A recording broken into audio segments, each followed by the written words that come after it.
Hi, my name's Oliver. I live in Bingham and I ride bicycles in the Vale of Belvoir. Tell us about your cycling story. What do you get into? What got you into it in the first place, and how have you progressed? I got into cycling through my brother. He joined Nottingham Clarion and rode time trials.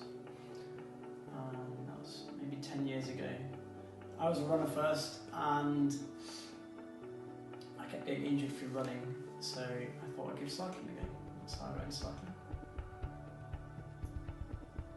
How would you describe your cycling now? Do you prefer a road bike, a mountain bike, or something else? And do you have any goals on your bike, or is it mainly about enjoying yourself? I ride road bikes most of the time. I've got some fixed gear bikes.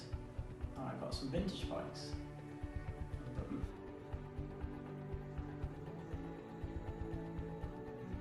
Yeah, mainly road bikes. I do like mountain biking, but in Nottinghamshire there's not such good trails for mountain bikes. I think if you lived in Yorkshire or Scotland or somewhere with nice off-road trails, mountain biking would be better. But yeah, there's not so much for mountain bikes here. Sherwood Pines, but it's a bit boring. It's pretty flat. What was the other question? Do you have any goals on the bike? Do I have any goals? Or is it about enjoying yourself? Yeah, it's just about the wind in my hair. Just getting some exercise in. I do enjoy racing my bike sometimes. And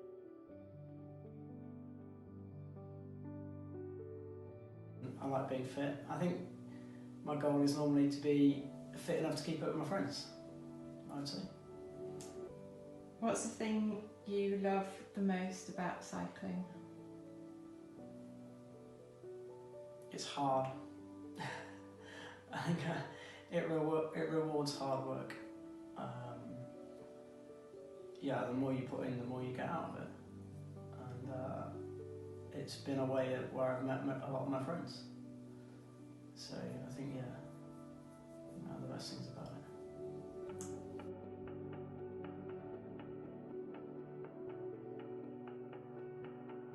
What was your best ever cycling experience or day?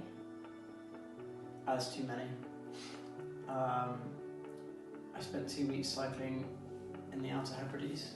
That was pretty cool.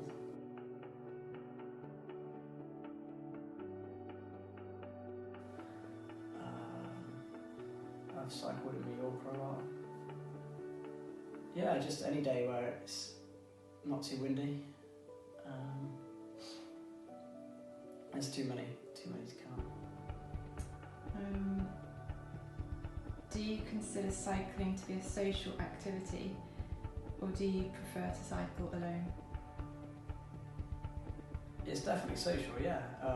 But I think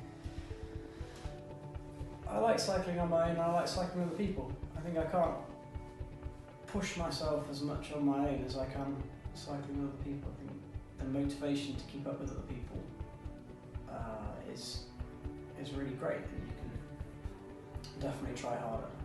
And with other people, you don't focus on the pain and how hard it is. You focus more about enjoying it, and the time passes much quicker. When you go out for 100 miles on your own, sometimes it seems like time stands still. So it can be enjoyable, and you can get lost in your own thoughts and have a bit of me time. But I think it's good to do both. Cycling on your own certainly makes you stronger mentally, I would say. It's good to do a bit of both.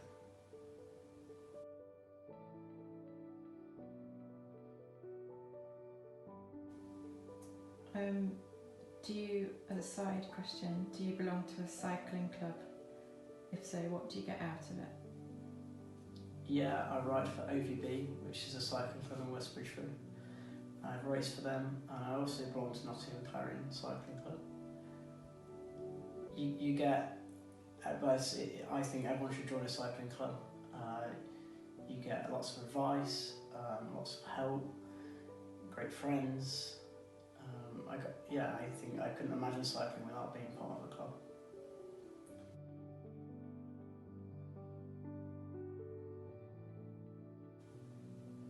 Do you have any funny stories you could share about your cycling? Yeah, loads of funny stories. I think most of the funny stories have good lessons in them. For example, once I was cycling in a sporty for charity in North Yorkshire, and I got a puncture at the top of Park Rash, and it was October, and I got a puncture right at the top of the moor, and it started to snow, and I didn't have enough clothes on, so by the time I fixed the puncture, it was pretty hypothermic, and I descended the moor. I couldn't feel my hands at all. It was very hard to brake. And the first lights I saw on in a house, I went in and they called mountain rescue. And I had to get picked up. A friend of mine that lived in North Yorkshire came pick me up. So that was just a good lesson about be prepared, where too many clothes rather than too little. And a few times I've not eaten or drunk enough and ended up collapsed beside the road. So that's never a good idea. Always take some money with you, always take 2 bidons, always take some emergency food even if you think you're not going to need it. Better to have it and not use it than not have it at all. So lots of funny stories, but always normally a lesson at the end of them. What would you say to somebody who might be considering taking up cycling but maybe hasn't ridden for a long time or isn't sure where to start? You've got to buy a bike first, or borrow one. A lot of cycling clubs will lend you a bike, or hire one. It's easy to hire one now. Go around with Rutland Water or hire one from Sherwood Pines. I'd say do it. Yeah, give it a go, and just set yourself manageable targets. Like maybe your first ride's 5 miles to a pub and 5 miles back.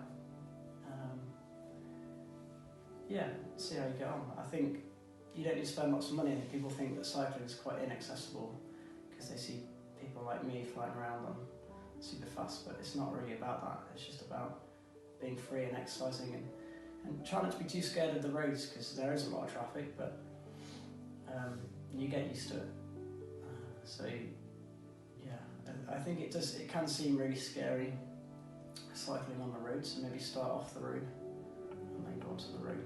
I think you have to be super careful on the road all times. And I ride with lights day and night on my bike, because I'm worried about getting hit, and I think you have to assume that everyone's going to try and knock you off in a car all the time. Assume they're going to pull out on you.